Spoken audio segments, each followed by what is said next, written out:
उत्तराखंड के दिग्गज नेता हरक सिंह रावत कहां जाएंगे, इस पर उठ रहे सवालों का आज जवाब मिल गया है। हरक सिंह को बीजेपी ने निष्कासित कर दिया था। उसके बाद से ही ये साफ हो गया था कि हरक सिंह को चुनाव दूसरे दल से लड़ना होगा।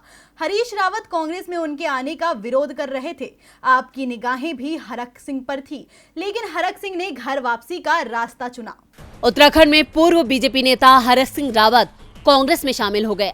हरक के साथ उनकी पुत्र वधू अनुकृति रावत ने भी कांग्रेस की सदस्यता ली है। कांग्रेस महासचिव प्रियंका गांधी की उपस्थिति में हरक ने कांग्रेस की सदस्यता ग्रहण की। हरक सिंह लंबे वक्त तक कांग्रेस में रह चुके हैं, लेकिन साल 2016 में उन्होंने कांग्रेस से बगावत कर दी थी और बाद में वो बीजेपी में शामिल हो गए।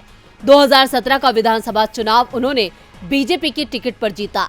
बीजेपी सरकार में वो 5 साल तक मंत्री भी रहे, लेकिन इस दौरान उनकी नाराजगी अपनी सरकार से बनी रही। एक बार तो उन्होंने सार्वजनिक कार्यक्रमों में यहाँ तक कह दिया था कि इस बार उनका कार्यकाल बेहद खराब रहा है, वो जनहित का कोई भी काम नहीं करा पाए। हरक सिंह रावत काफी पहले से ही कांग्रेस के संपर्क में थे, लेकिन हरीश रावत के विरोध के चलते कांग्रेस के दरवाजे उनके लिए नहीं खुल रहे थे।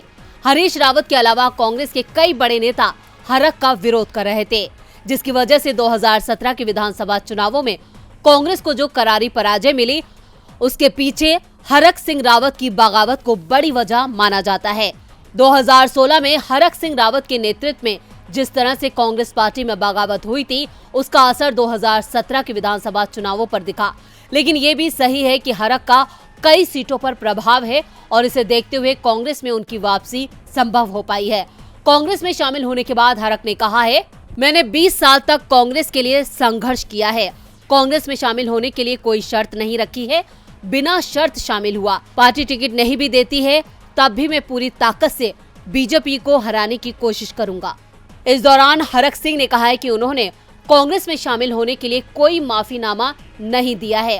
राजनीति में माफीनामे की कोई जगह नहीं होती। डीबी लाइव की रिपोर्ट।